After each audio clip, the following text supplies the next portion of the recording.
شبها خاموشند ولی دیرم فرات میزنم از پسی رفتنی تو هر نفس مثل رازه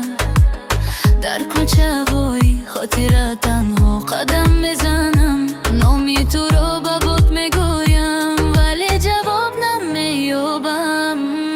چشمانم از انتظاری پر از عشق شدن آرزوهای ما مثل برگوی تیرم ریختن تو رفتی اما در قلبم هنوز میمانی مثل درده که هرگز از یاد نمیرود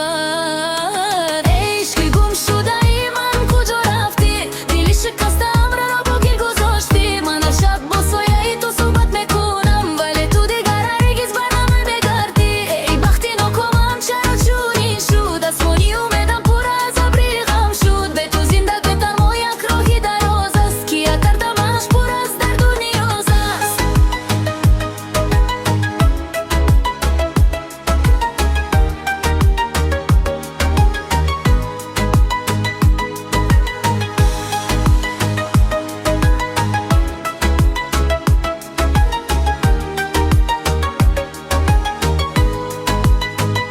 عمر ریزه که دستانم را رها کردید همه آرزوهای مرا هم را بردی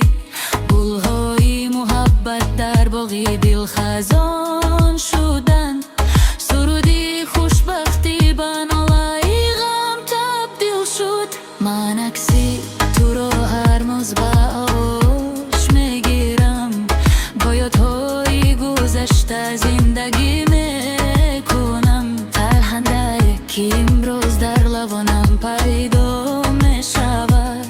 بعضی آن هزاران اشک پنهان بنهفته است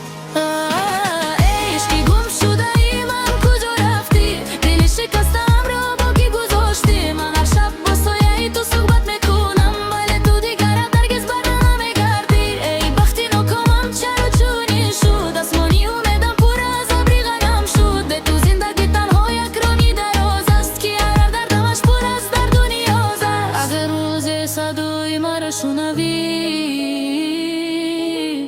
بدون که کسی هنوز دوستت می‌دارد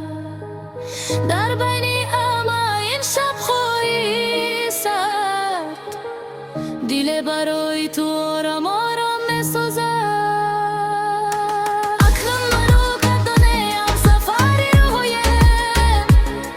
با خاطر هوای تو تا غروب بر می‌مانه شاید تقدیر مرا ازم جدا کرد ولی عشق تو در قلبم ابدی ماند